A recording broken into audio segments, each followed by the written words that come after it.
Time now for Joy News Interactive. Aisha is here. Hello, Aisha. Hello, Israel. We've seen you already. Yes. Of course, but that time I couldn't talk about how, you're just on spot on. Your suit is nice. Thank you, Aisha. And you know how to join the Facebook conversation. It's on facebook.com/joynewsontv. On Twitter, it's at joynewsontv. And on WhatsApp, it's on 0266047417. Let's start with the Special Prosecutor Martin Amidu, who is lamenting over lack of resources and failure of some government appointees to collaborate with him. Martin Amidu explains the reluctance of some state agencies to make available documents that will aid the prosecution of fraudulent activities by public officials is making it difficult for his office to work efficiently.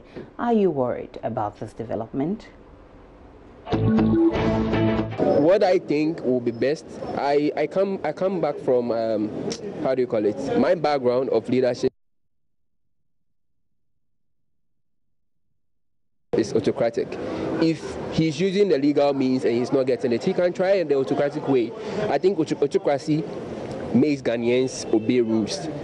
Going back to history, it was autocracy that helps us to get whatever we wanted. Construction of roads, putting things in place. So if you can go through autocracy and make things right, I think you should go ahead and do it. I would say I'm really worried about it, looking at how things are going for Martin Amidu and the things he's bringing out each and every day. But I would want to pre-conclude and say something like, how can a criminal let out a criminal? There are criminals there.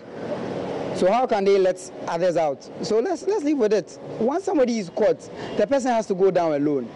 They are not going to let the others out. So the best we can do is to protect what is left and make sure we have strict measures protecting what is left. The youth, we are suffering. You need informations to work.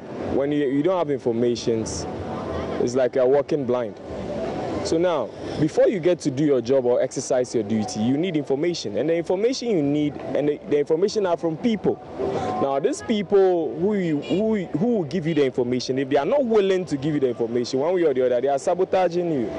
The main reason why someone will hesitate to give you a document is one way or the other, he's among of, or he or she is among of the whole stuff. Maybe it was part of the orchestration. I'm not just worried, I'm also angry about that situation.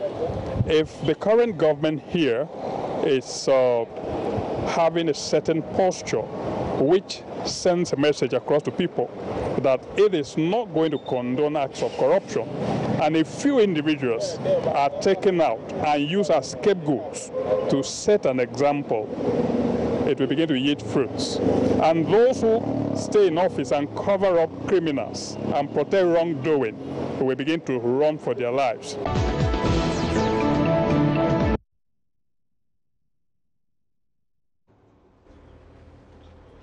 Well, very interesting comments from the streets. A lot more of the comments are on Facebook. Well, Anya Kwetia says, in fact, government should equip the special prosecutor to start doing his job, because I don't know why former corrupt officials roaming about bragging, boasting, and talking anyhow, as if they haven't done anything corrupt.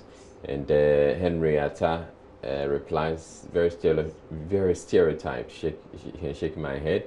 And we having current officials dealing with pride and insults, insulting us in addition. Nana Safo Kantaka says, my humble thought, and it says, can we fight corruption in this country? We can only discuss corruption on a daily basis, but fighting it is a different thing altogether. How can we fight corruption when all public offices are managed and controlled by hardened, corrupt-minded officials? In fact, blood-sucking people.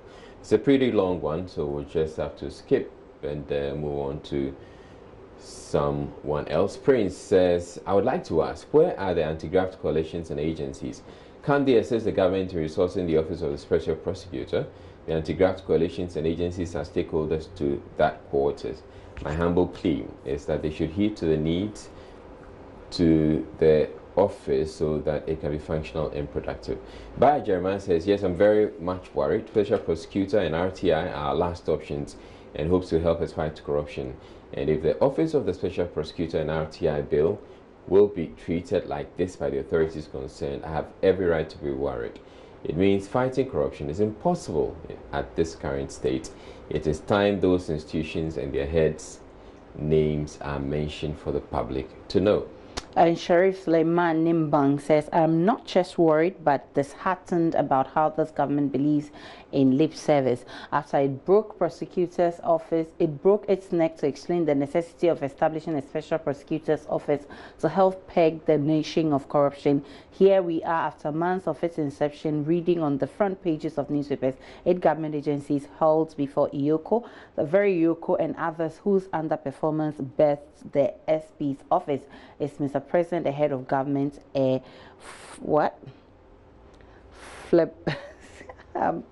unfortunately, I can't pronounce this one. It's quite a mouthful. Adaman's recipe says, Ghana for you. Why should I be worried since people who will be prosecuted by this man shall be set free through the intervention of the same people who appointed him? I always feel pity for Ghana because of resources wastage. We are swift in policy development but slow in implementation. God relieve us from this mental slavery. Banira Isaac says, I'm not surprised at all. NP is doing lip service to Ghanaians. Government appointees will not comply because the president exonerates anybody who is suspected. And quite a few of your comments are also on WhatsApp. And I will start with this one who says, Barima Kwabaji from Jini says, Martin Amidu must stop the lamentations and work. The government made it appear as if appointing a special prosecutor was an end in itself to corruption. Setting up the office is even a problem. May the confessions of failure continue. Oh. And Said from Boku says, in fact, special prosecutor was appointed to target oppositions, especially the NDC members. Okay, do you have evidence? And Martin Amidu was trusted with a lot of hope. He's just making noise, which we are not interested in. He should get things done. Anyone who doesn't want to work, he has the power to voice and get him sacked. And it's coming from Ofosu. And this one is from Kofi Boama from Seshi. He says, Mr. Martin Amidu, please, the talking is becoming too much. However, Mr. Government, okay, so government is you and I, so I'm sure you're talking about Mr. President. Please kindly equip his office for him before he runs away.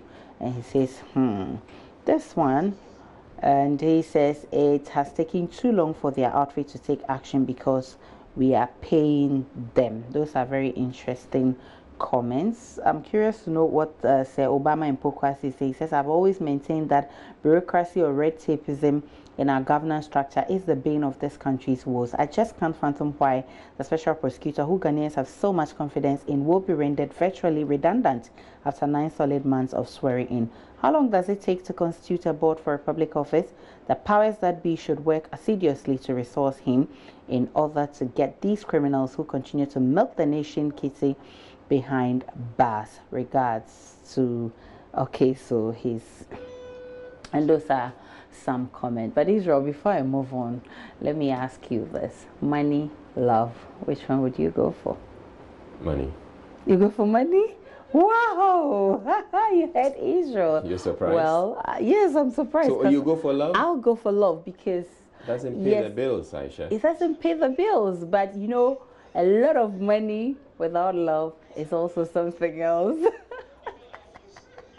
So there's been an old age argument over whether money and love have some correlation, and the fact that some people will always choose money over love, like Israel just did. Well, on Relationship Thursday, we decided to gauge your mood in this conversation, and we posed the question: would you rather be poor and in love, or be rich and single?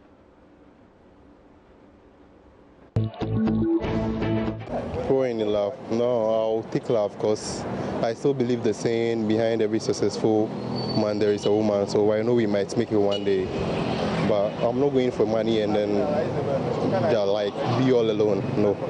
I'll choose riches because if I'm in love, love is a feeling. It could drop. It would be better I am rich and single for the rest of my life than be very poor and have somebody who supports it. It's dangerous.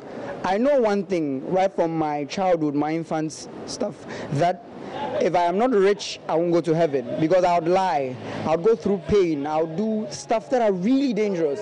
So on best parts, I would rather be rich and avoid love. In the Bible, God created everything, and Adam was alone, and he realized that Adam cannot be alone without having a partner. You see, So riches, yes, but riches is not everything. You definitely must have a partner, or you can choose to be poor or choose to be rich. Riches is a choice, but having a partner, I would not say it's a choice, but it's a must. Back in the days, it used to go like that. Like, it's not about money, it's about love. But through dynamism, the era has changed. Can you imagine? They used to read graphic those days. But right now, the graphic, you can read it on your tablet, or you can find it on the internet, or you can even find it at Joy News. You understand? It's all about money.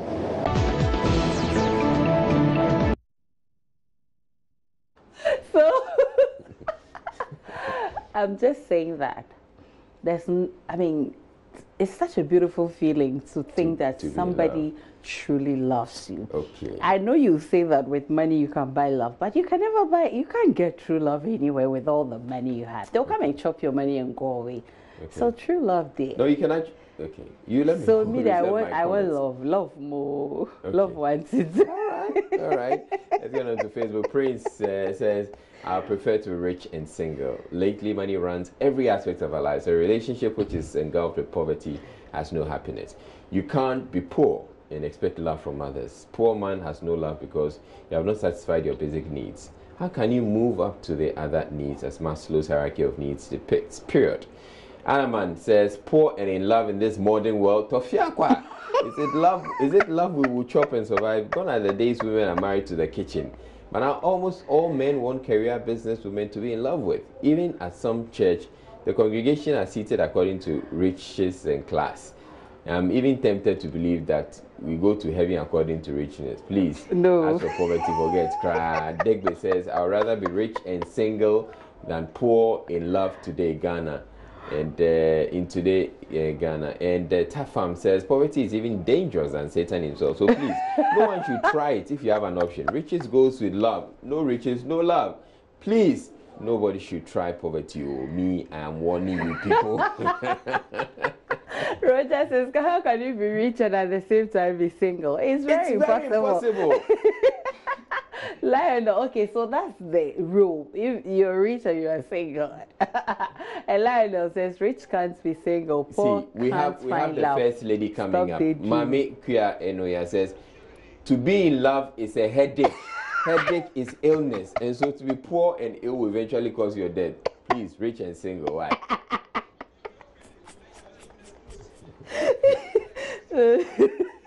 Okay. All right, so I'm unable to take some very interesting comments here. So this one is for you, Roy. It says, hey, Israel Pesika, and it's coming from Daniel from Safo.